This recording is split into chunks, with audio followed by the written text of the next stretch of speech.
నమస్తే తెలంగాణ ప్రజలారా, మీరు చూస్తున్నది నిరుద్యోగి న్యూస్. నేను మిరామ అశోక్. ఇక ఇలా వార్తలు చూద్దాం. మరి ప్రజలకు ఉపయోగపడే ముచ్చటేంది, ప్రజల కోసం తెలంగాణ రాష్ట్రంలో ఉన్న ప్రజలందరికీ ఉపయోగపడే ఒక ముచ్చట ఏంటిది, మరి ఏ విధంగా ప్రభుత్వ పథకాలు అందుతలేవు, మరి ఎందుకు ప్రభుత్వ పథకాలల్లో కొంతమంది, అంటే అందరు కాకపోవచ్చు, కొంతమంది కొంత మేరకు ప్రభుత్వ పథకాలు వాళ్ళకి అందని పరిస్థితులు నెలకొంటాయి. ఏంటిది అసలు ఏం జరుగుతుంది తెలంగాణ రాష్ట్రంలో, మరి ప్రభుత్వ పథకాల పరిస్థితులు ఎందుకు ఇట్లా మారిపోతున్నాయి, ప్రజల సంక్షేమం కోసం పనిచేయాల్సిన ప్రభుత్వం ఎందుకు కొన్నింటిపైన నిర్లక్ష్యం వహిస్తుందో చూద్దాం. మరి ఆంధ్రజ్యోతి జర్నలిస్ట్ అన్న రాసిండు, ఏందో చూద్దాం. ముచ్చటేందో చూడాలి కదా మనం. ముందు పథకాలకు దూరం, 7 మాసాలైన కొత్త రేషన్ కార్డులకు మంజూరు చేయని ప్రభుత్వం, ప్రజాపాలనలో దరఖాస్తు చేసుకున్న అందని వైనం, అన్ని పథకాలకు రేషన్ కార్డుతోనే లింకు. ఇక్కడ అన్న కొత్త ప్రభుత్వం గురించే రాసిండు. 7 మాసాల నుంచి కొత్త రేషన్ కార్డు, అదే తెల్ల రేషన్ కార్డు కొత్తగా అత్తలేవు, మరి పరిస్థితి ఏంది, మార్పులు షేర్పులు ఉన్నాయి, వాళ్ళ పరిస్థితులు ఏంది, మరి ఇట్లా అని చెప్పేసి అన్న రాసిండు. మరి ఏదైనా ఏం జరిగినా కూడా తెలంగాణ రాష్ట్రంలో ఏ ప్రభుత్వ పథకం అందాలనో కూడా పూర్తి స్థాయిలో తెల్ల రేషన్ కార్డు అనేది చాలా అవసరమైన వ్యవస్థగా మార్చిరు. మరి ఈ మార్చిన వ్యవస్థల మరి ఎందుకు కొత్త రేషన్ కార్డులు ఇవ్వట్లేదు, మరి ఎందుకు మన ప్రజలకు తెల్ల రేషన్ కార్డులను అందుబాటులోకి తీసుకొత్తలేరు అనేది కూడా ఆలోచన చేయాల్సి ఉంటుంది ప్రజలు. ఇక అంటే ముచ్చటేనుల్లా అంటే గత 9 ఏళ్ల నుంచి, గత పాలనలో బీఆర్ఎస్ ప్రభుత్వం ఉన్నప్పటి నుంచి మొదలు పెడితే ప్రస్తుతం 7 నెలలు గడుస్తున్న కాంగ్రెస్ ప్రభుత్వం వరకు మాట్లాడుకుంటే తెల్ల రేషన్ కార్డు అనేది గత 9 ఏళ్ల నుంచి లేదు, ప్రస్తుతం 7 నెలల నుంచి కూడా లేదనే చెప్పుకోవాలి. మరి ఎందుకు తెల్ల రేషన్ కార్డు 9 నెలల నుంచి ఇయ్యలేదు, ఏం జరిగింది అక్కడ, అసలు ఎందుకు ఇవ్వలేకపోయింది, ఏమైనా కారణాలు ఎక్కడైనా వివరించిరా అంటే వివరించలేదు. మరి ప్రస్తుతం 7 నెలలు గడుస్తున్నా కూడా ఏది ప్రభుత్వం ప్రతిష్టాత్మకంగా తీసుకున్న ప్రజాపాలనలో 6 గ్యారెంటీల పథకాలు అందాలి అంటే తెల్ల రేషన్ కార్డు ముఖ్యం అని చెప్పేసి వాళ్ళే చెప్పిర్రు, మళ్ళీ వాళ్ళే కాదని చెప్పిర్రు. మరి అక్కడికి పోయిన తర్వాత ఇక్కడ మనం ఎక్కడైతే దరఖాస్తు ఇస్తున్నామో అక్కడికి పోయిన తర్వాత నీ తెల్ల రేషన్ కార్డు చెప్పమని, లేదంటే దాని నెంబర్ చెప్పమని, లేదంటే సంథింగ్ దానికి సంబంధించిన వివరాలు కావాలి, ఉంటేనే మీ యొక్క దరఖాస్తు స్వీకరణ అవుతుందని అనేక ప్రాంతాలలో చెప్పుకున్న పరిస్థితులు నెలకొంటారు. ఇప్పుడు కూడా మరి ఏది రైతు రుణమాఫీ ఇవాళ రెండో రోజు, అంటే రెండో విడత చేస్తున్నాం, 1,50,000 వరకు చేస్తున్నాం అని చెప్పి కూడా మరి అక్కడ కూడా కొన్ని ప్రాంతాలలో మరి తెల్ల రేషన్ కార్డు కావాలని, మరి అది అపోహలా లేకపోతే ఇతరాతర పార్టీ నాయకులు ఎవరైనా ఏర్పాటు చేసిరా అనే దాని గురించి అది ప్రభుత్వమే ఆలోచన చేసుకోవాలి, మరి ప్రభుత్వమే చెప్పాలి. ఎందుకు తెల్ల రేషన్ కార్డుల గురించి పక్కన పెడుతుంది, మరి వ్యవస్థ ఎందుకు మారాలి, ప్రభుత్వం మార్పు వచ్చింది, ప్రజలు కూడా మార్పు కోరేరు, మరి అన్ని రకాలుగా ప్రజలు మార్పు కోరినప్పుడు ఎందుకు తెల్ల రేషన్ కార్డుల మీద ఆలోచన ఎత్తలేదో ప్రభుత్వం, మనం కూడా ఆలోచన చేయాలి. మరి ఎందుకు ఇట్లాంటి విషయాలు, ప్రజలకు కనీస సౌకర్యమైన రేషన్ బియ్యాన్ని కూడా అందించే పరిస్థితి లేదా తెలంగాణ రాష్ట్ర ప్రభుత్వంలో, మరి ఏంది, ఎందుకు గతంలో ఇదే జరిగింది, ప్రస్తుతం ఇదే జరుగుతుంది, ఏది చూసినా కూడా అటు నిరుద్యోగులను మోసం చేసింది గత ప్రభుత్వం, ప్రస్తుతం కూడా నిరుద్యోగుల వైఖరులను పట్టింపు అనేది ఇప్పుడున్న ప్రభుత్వంలో లేదు. అదే విధంగా తెల్ల రేషన్ కార్డు గురించి ఆలోచన చేసుకుంటే గత ప్రభుత్వం కూడా తెల్ల రేషన్ కార్డు అందించిన దాఖలాలు చాలా తక్కువ, అసలు అందించిన పరిస్థితులు కూడా కనలేదు. ప్రస్తుతం 7 నెలలు గడుస్తున్నా కూడా ఎందుకు కాంగ్రెస్ ప్రభుత్వము, మరి ప్రజా ప్రభుత్వం అని చెప్పిన కాంగ్రెస్ ప్రభుత్వం కూడా తెల్ల రేషన్ కార్డు గురించి ఎక్కడ కూడా ప్రస్తావించిన పరిస్థితులు కనబడుతున్నాయి. ఇస్తామని చెప్తున్నారు, మరి ఎప్పుడు ఇస్తారు, ఎట్లా ఇస్తారు అని చెప్పేసి చెప్తున్నారు, నోటి మాటలే చెప్తున్నారు. ఏదైనా కూడా ఏందో ఈ వార్త చూద్దాము.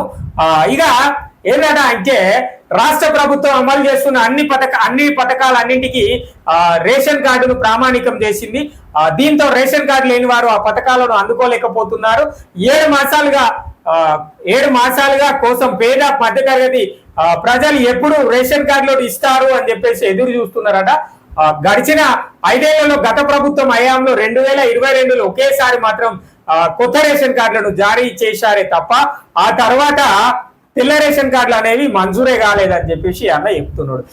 ఏమైనా కూడా గత ప్రభుత్వం జరిగిన పరిస్థితులనే రాష్ట్ర ప్రభుత్వం మళ్ళీ అదే పరిస్థితులను తీసుకురాబోతుంది. నేను ఎట్లా మాట్లాడుతున్నా అంటే, ఎందుకు మాట్లాడుతున్నా ప్రజలారా ఈ ముచ్చట అంటే, ఇప్పుడు గతంలో ఏదైతే ప్రభుత్వం ఏర్పాటు చేసిన పథకాలల్లో అరకొరగా మార్పులు జరిపి అవే ప్రభుత్వ పథకాలను మళ్ళీ అందిస్తున్న పరిస్థితులే కనబడుతున్నాయి. ఇక్కడ కొత్త మార్పు అనేది కనవాలి. ప్రజాపాలనను పెట్టిరు, ప్రజల కోసం చేస్తామని చెప్పిరు, బాగుంది, మంచిగా ఉంది. ఆ యొక్క గృహలక్ష్మి పథకం కాదు, అటు ఇందిరమ్మ ఇండ్ల పరిస్థితులు కావచ్చు, ఏదైనా కూడా గృహజ్యోతి కావచ్చు, మరి అన్ని పథకాలను ఏర్పాటు చేసిన వాళ్ళు ఎందుకు ఒక చిన్న మిస్టేక్, తెల్ల రేషన్ కార్డు ఇస్తే కనుక ఇచ్చిన తర్వాత 6 గ్యారెంటీల పథకాలను మొదలు పెడితే అందరికి అందుబాటులోకి వచ్చేది కదా. మరి అట్లాంటి ఆలోచనలు ఎందుకు ఎత్తలేదు అంటే ఎవరైతే నాయకులు ఉన్నారో వాళ్ళకు ప్రభుత్వ అధికారులు ఇచ్చే గైడ్ లైన్స్ తప్పుగా చెప్తున్నారా, మరి ఎట్లా జరుగుతున్నదో నాకైతే అర్థం కాలేదు. ఇక గత 2022లో ఒక్కసారి ఇచ్చిరు, మరి తెల్ల రేషన్ కార్డులు ఇప్పటి వరకు ఇయ్యలేదు అని చెప్పేసి అన్న చెప్తున్నాడు. 2022లో ఎన్ని రోజులు ఇచ్చిరు? 1-2 రోజులు 3 అప్లికేషన్స్ తీసుకున్నారు. 100 క్యారెట్లు వచ్చినాయి కావచ్చు మండలానికి నాకు తెలిసి. మరి ఆ 100 క్యారెట్లు అంటే 100 తెల్ల రేషన్ కార్డులు కలిగిన వాళ్ళే ఉన్నారా మండలం మొత్తంలో? మరి ప్రతి గ్రామం కనుక చూసుకుంటే ఈ 2022 నుంచి 2024 వరకు అనేక పిల్లలు అంటే అనేక కుటుంబాలు, కొత్తగా ఏర్పడ్డ కుటుంబాలు అంటే కొత్తగా పెళ్లిళ్ళై కుటుంబాన్ని ఏర్పాటు చేసుకున్న వాళ్ళు ఉన్నారు. మరి వాళ్ళ పరిస్థితి ఈ 2 సంవత్సరాల ఓన్లీ ఒక జిల్లా కోసం కానీ ఒక మండలం కోసం కానీ ఆలోచిస్తే 1,00,000 కుటుంబాల వరకు వెళ్తే, ఒక జిల్లా కోసం ఆలోచిస్తే మినిమం 50 నుంచి 1,00,000 కుటుంబాలు ఉంటాయి. మరి అదే గత 5 ఏళ్ల క్రితం నుంచి మొదలుపెట్టి ఇప్పుడున్న వరకు మొదలు ఆలోచన చేసుకుంటే ఒక జిల్లాలో 1,50,000 మంది కుటుంబాలు తెల్ల రేషన్ కార్డులు లేని వాళ్ళు ఉంటారు. మరి ఎందుకు ఇట్లాంటి ఆలోచనలు ఎత్తలేదో ప్రభుత్వం? మరి ఏందో ఈ కథలేందో, అసలు రాష్ట్ర ప్రభుత్వం ఎటువైపు ప్రయాణం చేస్తున్నదో నాకైతే అర్థం కావట్లేదు. కానీ గతంలో కూడా తెలంగాణ రాష్ట్రంలో బీఆర్ఎస్ ప్రభుత్వం ఏర్పడినప్పుడు మన భాషలో మాట్లాడుకుంటే చెవులు కొడుకునేటోళ్ళు ఎక్కువ మంది ఉండే. వాళ్ళే మాట్లాడుకునేటోళ్ళు, వేరేటోళ్ళు చెప్పేది ఏమి వినకపోయేటోళ్ళు. ఏదన్నా నాయకుడు ఏదైనా కూర్చోబెట్టి అక్కడ ఆ స్థానిక ఎమ్మెల్యేనో ఎంపీనో ఏదన్నా ప్రజల దగ్గరకు వచ్చి మాట్లాడదామంటే ఆ పక్కన నుండి చెవులు కొరకేటోళ్ళు బాగా మంది ఉండే. మరి ఇప్పుడు కూడా అదే పరిస్థితి కనబడుతుంది కావచ్చు. మరి రేవంత్ రెడ్డి సార్కి అట్లనే చెప్తారు కావచ్చు, అటు బట్టి సార్కి అట్లనే చెప్తారు కావచ్చు, ఇటు శ్రీధర్ బాబు సార్ కూడా అదే చెప్తున్నారు. చెవులు కొరకటోళ్ళు బాగా మంది అయ్యారు కావచ్చేమో. మరి ఇది కూడా నిజమే. స్థానిక ఎమ్మెల్యేలు ఉన్నారు. ఎమ్మెల్యేలు ఒక ప్రాంతంలో నేను ఒక ముచ్చట చెప్తా, ఈ తెల్ల రేషన్ కార్డు గురించి వచ్చిన సందర్భం కాబట్టి చెప్తున్నా. ఒక ప్రాంతం ఒక జిల్లా లేదంటే ఒక మండలం లేదంటే ఒక డివిజన్ లేదంటే ఒక గ్రామం, ఏదైనా ఒక గ్రామాన్ని తీసుకుంటే ఆ గ్రామ పంచాయతీ నాయకులు ఉంటే సరిపోతుంది ఆ స్థానిక ఎమ్మెల్యే తోటి. ఆ గ్రామంలో ఉన్న సమస్యలు ఆ గ్రామ స్థాయి నాయకుడికి తెలిస్తే ఆయనకు చెప్తాడు, అదొక అర్థం ఉంటుంది. ఈ పక్క మండలంలో ఎందుకు పోరు? ఈ మండలంలో ఉన్న నాయకులందరూ ఎందుకు పోవాలి ఆ గ్రామానికి? మండలంలో మీటింగ్ పెట్టినప్పుడు మండలంలో కూర్చొని మండలంలో ఉన్న బాధలు చెప్పుర్రి. ఆ గ్రామంలో ఉన్నప్పుడు మీరే అందరు ఉంటారు, ఎమ్మెల్యే తోటి మీరే, ఎంపీ తోటి మీరే, ఆ ప్రాంతం ఈ ప్రాంతం ఆ మండలం ఆ డివిజన్ ఈ డివిజన్ అన్నీ పోయి మీరు ఒకటే కాడ కూర్చొని ఉంటే మరి ఆ ప్రాంతంలో ఉన్న వాళ్ళు ఎట్లా సమాధానాలు చెప్తారు? మీరే ఫోటోలకు ఫోజులు ఇవ్వబడతారు. ఇది చూసుకోవాలి. నాయకులు కానీ స్థానిక ఎమ్మెల్యేలు కానీ స్థానిక ఎంపీలు కానీ ఎవరైనా కూడా మరి మీరు ఏ ప్రాంతానికి పోతున్నారో ఆ ప్రాంతానికి సంబంధించిన నాయకులు ఉంటే సరిపోయా. నా ప్రాంతంలో ఉన్న సమస్యలు చెప్తారు, అక్కడ ఉన్న ప్రజలు చెప్తారు, మీరు సరిపోతుంది. మీకు వివరణ సమస్య మీరు ఎట్లాంటి పరిష్కారం చెప్తారో వాళ్ళకి చెప్తే సరిపోతుంది. మీరు పక్క ప్రాంతం ఉన్న ఆయన తీసుకొచ్చి ఇక్కడ ఎందుకు పెట్టుకుంటారో ఆ పక్క ప్రాంతం ఉన్న ఆయనకి ఈ ప్రాంతం గురించి ఏమెరక. ఇక ఇదే ముచ్చట మాట్లాడుకుంటే ఏ ప్రాంతంలో కూడా, ఏ జిల్లాలో కాదు రాష్ట్రంలో కూడా ఇదే పరిస్థితి ఉంది. రేవంత్ రెడ్డి సారు మీటింగ్ పెట్టిండు, సీఎం సారు ఓ జిల్లాలో పెట్టిండు అనుకుందాం. ఆ జిల్లా నాయకులు ఉంటే సరిపోయా. ప్రోటోకాల్ ప్రకారం ఆ జిల్లాలో ఉన్న నాయకులు, ఆ జిల్లాలో ఉన్న మంత్రులను, ఆ జిల్లాలో ఉన్న ఎమ్మెల్యేలను పిలిచి మాట్లాడితే సరిపోతుంది. లేకపోతే ఎందుకు ఆ పక్క జిల్లా ఆయన తీసుకొచ్చి ఇక్కడ కూర్చోబెట్టి ఆయనకేం తెలుసు ఈ జిల్లా గురించి, ఆయనకేం తెలుసు ఆ గ్రామం గురించి? ఆ ప్రాంతంలో ఆయన పరిపాలిస్తాడు కావచ్చు, ఆ ప్రాంతం ఆయన ప్రజాపాలన చేస్తాడు కావచ్చు, అంతా బాగానే ఉంది. కానీ ఇక్కడికి ఎందుకు ఆయన? మంత్రులు సరే, రాష్ట్ర మంత్రులు అన్ని శాఖల మంత్రులు ఉంటారు కాబట్టి ఆ జిల్లాలో అందరు మంత్రులు కూర్చుంటారు, మంచిగానే ఉన్నది. ఇక ఎంతమంది ఎమ్మెల్యేలు ఉంటే అంతమంది ఎమ్మెల్యేలు ఎందుకు, ఎంతమంది ఎంపీలు ఉంటే అంతమంది ఎంపీలు ఎందుకు? ఆ మీటింగ్లో ఎందుకు ప్రజా ధనాన్ని ఎందుకు అట్లా వృధా చేస్తుంది? నేను ఈ ప్రభుత్వం గురించి చెప్తలేను, గత ప్రభుత్వం కూడా ఇదే కథ. చెవులు కూడా ఎక్కువ. గత ప్రభుత్వంలో చెవులు కొరుకుడు అనేది ఎక్కువ. చెవులు కొరుకుడు అంటే చెవులు అలా చెప్పుకుంటారు, వాళ్ళే చెప్పుకుంటారు. మరి వాళ్ళు ప్రజల కోసం ఏం ఆలోచిస్తారో, ప్రజల కోసం ఆలోచించిన రోజులు అయితే గత 10 ఏళ్ల నుంచి వెళ్ళి ఒక్కసారి అన్న తెల్ల రేషన్ కార్డులు ఇచ్చేటోళ్ళు. అసలు ఏంటిది ఎట్లుందో చూద్దాం. ఆధార్ కార్డుతోటే లింకు. మిగిలిన గ్యారంటీ పథకాలను అమలు చేసేందుకు ప్రజల నుంచి దరఖాస్తులను ఆహ్వానించింది. ఒకే దరఖాస్తు ద్వారా యువజన వికాసం పథకం మినహా మిగతా పథకాలను అమలు చేసేందుకు డిసెంబర్ 28 నుంచి వెళ్ళి జనవరి 6వ తేదీ వరకు గ్రామ వార్డు సభలను నిర్వహించి ప్రజాపాలన దరఖాస్తులను ప్రజల నుంచి స్వీకరించారు. ఆ దరఖాస్తుల్లో మహాలక్ష్మి పథకము కింద మహిళలకు 2500 ఇచ్చిర్రు. 5500కే వంట గ్యాస్ ఇది కూడా ఇచ్చిర్రు. ఇందిరా మిల్లు ఇది కూడా మంజూరైనాయి. తెలంగాణ ఉద్యమకారులకు తెలంగాణ ఉద్యమ కార్డులకు 250 కార్డు ఉద్యమకారులకు 250 గజాల స్థలంతో పాటు ఇండ్లు మంజూరు. 200 యూనిట్ల వరకు ఉచిత విద్యుత్ సరఫరా. చేయుత కింద కొత్తగా పెన్షన్ మంజూరు. కొత్త పెన్షన్ కూడా ఇస్తారు. 10,000 ఇస్తారు. ప్రజలారా గుర్తుపెట్టుకోవాలి. ఇక వీటన్నింటిని భర్తీ చేసి అధికారులకు ప్రజలు అందజేస్తున్నారు. ఏం అధికారులు ఏమి ఇస్తారు, ఎక్కువ నచ్చింది ఎవరికన్నా నాకైతే తెలియదు. మరి నిజంగా ఎప్పుడు ఎవరికన్నా నచ్చ కామెంట్ చేయరు ప్రజలారా. 10% మాత్రమే 6 గ్యారెంటీ పథకాలు అందినాయి.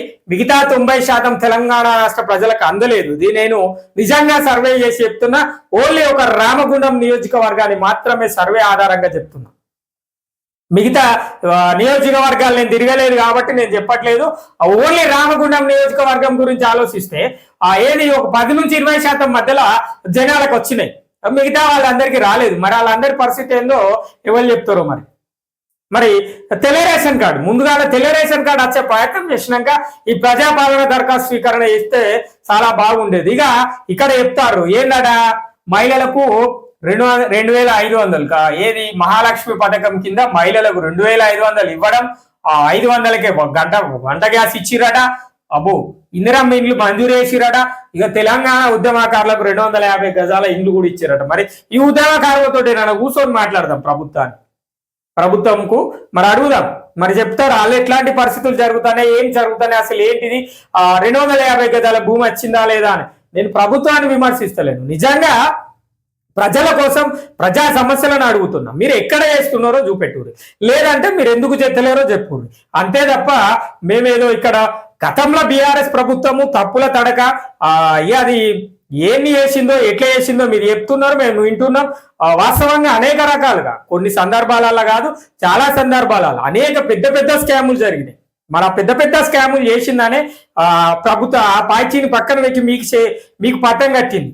మరి మీరు కూడా 7,000 నుంచి తెల్ల రేషన్ కార్డులు ఇవ్వకపోతే గిట్టనే ఉంటుంది. మళ్ళా ఇక మీరు వాళ్ళు ఏం చేయలేదు మీరేం చెప్తారు, వాళ్ళు ఏం చేయలేదనే చెప్తున్నాము, మీరు కూడా ఏం చేయలేదనే చెప్తున్నాము. మరి మీరేం చేయనప్పుడు మీరెందుకు ఇలా?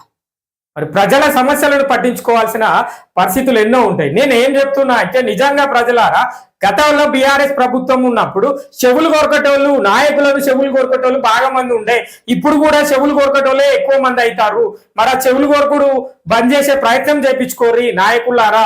ఎమ్మెల్యేలు కానీ ఎంపీలు కానీ మంత్రులు కానీ ఎవరైనా కూడా ఎవరైనా వేరేటోళ్ళు అక్కడున్న నాయకులు వచ్చి చెవులు కొరుకుతే అది కాదు, అది తప్పు ముచ్చట. ఇది నిజంగా ఆలోచన చేయాలి. ఇది నిజంగా ఆలోచన చేస్తే ఆ నాయకుడికి అర్థమవుతుంది ప్రజా సమస్య ఎందుకు మనం ఇంతవరకు చేయలేకపోయినామన్నది. ఆ చెవులు కొరకటైనా చెవే కొరికిపోతాడు, ఆనే ముచ్చట చెప్తాడు. ఇక నువ్వు నిజమే కావచ్చు మా నాయకుడు మా పార్టీ ఆయనే చెప్పిండు కదా అని చెప్పేసి ప్రజానాయకుడు ఆనే ఉండిపోవాల్సి వస్తుంది. ఎమ్మెల్యే కావచ్చు ఎంపీ కావచ్చు ఎవరైనా కూడా. నిజంగా ఒక డివిజన్లో కానీ ఒక గ్రామంలో కానీ ఒక మీటింగ్ పెట్టింది ఒక పార్టీ పెట్టురు మంచిదే, ప్రజల సమస్యలు తెలుసుకోరు మంచిదే. మరి ఆ గ్రామంలో ఉన్నాయన కాక పక్క గ్రామం అయినా మనకి మీకెందుకు? పక్క గ్రామం అయినతో మీరేం మాట్లాడతారు? పక్క గ్రామం అయినా వచ్చి మీకేం చెప్తాడు? పక్క డివిజన్ అయినా వచ్చి మీకేం చెప్తాడు? ఆయన డివిజన్లో సమస్యలు లేవా? మరి పక్క డివిజన్ గురించో పక్క గ్రామం గురించో మాట్లాడాల్సిన అవసరం ఏమున్నది ఆడ? మరి ఇది ఒక గ్రామము ఒక డివిజన్ గురించి కాదు ప్రజలారా, ఒక జిల్లా గురించి. మరి అవును జిల్లా గురించే. పెద్దపల్లి జిల్లాకు అవసరం ఉన్నప్పుడు పెద్దపల్లి జిల్లాలో ఉన్న ఎమ్మెల్యేలను పిలిచి మాట్లాడుర్రి, ఎంపీలను పిలిచి మాట్లాడుర్రి, లేదంటే జెడ్పీటీసీలను పిలువుర్రి, ఎంపీటీసీలను. అవును కరీంనగర్ జిల్లా ఎమ్మెల్యే మనకెందుకు? కరీంనగర్ జిల్లా నుంచి జగిత్యాల సిరిసిల్ల ఆ జిల్లా ఎమ్మెల్యేలు ఇక్కడేం చేస్తారు? ఈ పెద్దపల్లి జిల్లా గురించి ఆయన ఏం చేస్తాడు? మన జిల్లాకు మంత్రి ఉన్నాడు, ఆ మంత్రి సార్ తోటి మాట్లాడుర్రి, ఆ మంత్రి సార్కి చెప్పుర్రి. ఎమ్మెల్యేలు అందరూ పోయి చెప్తారు. పక్క జిల్లా ఎమ్మెల్యే సిరిసిల్ల ఆయన పెద్దపల్లి గురించి ఏం చెప్తాడు? ఇది కూడా ఆలోచన వేయాలి. అదే నేను అనేది చెవులు కొరికే పద్ధతి మారతలేదు. ఇంకా కూడా ఈ తెలంగాణ రాష్ట్రంలో ఉన్న రాజకీయాలలో చెవులు కొరుకుడు బంద్ చేస్తే గనక ప్రజలు అభివృద్ధి చెందుతారు. ప్రజల కోసం ఎలాంటి పథకాలు తీసుకొచ్చినా కూడా అవి పూర్తి స్థాయిలో ప్రజలకు అందే పరిస్థితులు నెలకొంటాయి. ఇక గృహాల ఇదేంటి 200 యూనిట్ల కరెంటు గురించి మాట్లాడుకుంటే ఎడిట్ ఆప్షన్ ఇచ్చారు. ఏది ఎవరైతే అంటే కిరాయిదారులు మళ్ళీ వేరే ప్రాంతానికి వెళ్ళినప్పుడు అక్కడ మళ్ళీ ఇవ్వచ్చు. ఏదో ఎడిట్ ఆప్షన్ ఎక్కడ పనిచేస్తుందో జరా మీరు చెప్పరాదురు సార్లు, మేము ఆడికే పోయి చేయించుకుంటాం. నిజమే, ఇది ఒక బాధ, ఒక మధ్యతరగతుని బాధ, ఒక సామాన్యుడి బాధ. ఎట్లా ఉంది సంక్షేమ పథకాలు పూర్తి స్థాయిలో ప్రభుత్వంని మనకు అందుతలేవు అని ఎవరు చెప్పరు మనకు. మరి మనం మాట్లాడితే మనం మాట్లాడేదైనా కింది స్థాయి నాయకునికి చెప్తే ఆయన చెవులు కొరికే పద్ధతిలోనే ఉంటాడు. కాబట్టి మరి అది ఎవరు ఎమ్మెల్యే దృష్టికి పోదు, ఎంపీ దృష్టికి పోదు, మంత్రి దృష్టికి పోదు. కాబట్టి మన లాంటి ఒక ఛానల్ ఉంటుంది, మన కోసం ప్రజల కోసం పోరాటం చేసేటోళ్ళు కొంతమంది ఉంటారు. వాళ్ళ ద్వారా అటు ఎమ్మెల్యే కావచ్చు, అటు ఎంపీ కావచ్చు, ఎవరికైనా కూడా అందించే ప్రయత్నం చేస్తారు. ఖచ్చితంగా మన ప్రాంతంలో ఉన్న ఎమ్మెల్యేలు, మన పెద్దపల్లి జిల్లాలో ఉన్న ఎమ్మెల్యేలు అందరూ నా వార్తలు చూస్తారు, మన ఛానల్ వార్తలు చూస్తారు. చూసేటట్టే వేసిన నేను. ఎందుకంటే మన సమస్యలను మనం వాళ్ళకి తెలిపే ప్రయత్నం చేస్తున్నాం. కాబట్టి ఖచ్చితంగా ప్రజా సమస్యల పైన పోరాటం చేస్తుంది నిరుద్యోగి న్యూస్ ఛానల్ అన్నది వాళ్ళందరికీ అర్థమైంది. కాబట్టి నిజం చూస్తారు. ఇది గుర్తుపెట్టుకోవాలి ప్రజలారే. గిట్లా ఉన్నది, ఆయన ఇస్తాడు, ఈయన ఇస్తాడు. మరి ఏది తీసినా కూడా ఇటు పెన్షన్ గురించి పోయినా తెల్ల రేషన్ కార్డు కావాలి. మార్చి 1 నుంచి 500కే వంట గ్యాస్, 200 యూనిట్ల వరకు ఉచిత గ్యాస్ విద్యుత్తును అందిస్తున్నారని ఎక్కడ అనుకురన్నా మీరు ఎక్కడ అందించే పరిస్థితులు కనబడతలేదు. నిజంగా ఒక ప్రాంతానికి పోయి మాట్లాడితే 100 ఇండ్లు ఉంటే 60 ఇండ్లకు మీ పథకం అందదు, 40 ఇండ్లకు పథకం అందుతాయి. లేదంటే 100 ఇండ్లు ఉంటే 30 ఇండ్లకే అందుతుంది, ఇంకా 70 ఇండ్లకు అందదు. ఎందుకంటే అలాగే రేషన్ కార్డు లేని వాళ్ళు 20 కుటుంబాలు ఉంటాయి.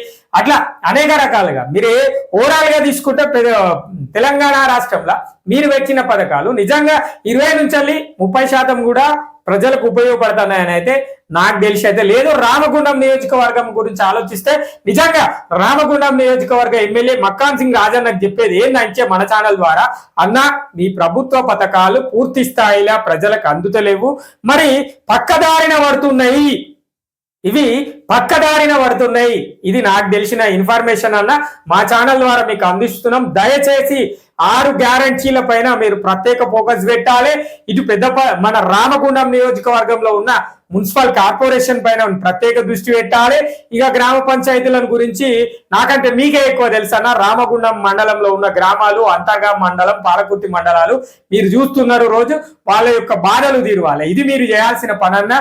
మీరు మరొకసారి మా ఛానల్ ద్వారా గుర్తు చేస్తున్నామన్నా, మీరు పెట్టిన మీ ప్రభుత్వం ఏర్పాటు చేసిన పథకాలు పూర్తి స్థాయిలో ప్రజలకు అందుతలేవు. ఇది మీ దృష్టిలో పెట్టుకోవాల్సిన ముచ్చట అన్న. అయ్యో గిట్లా ఉన్నదట ప్రజలారా.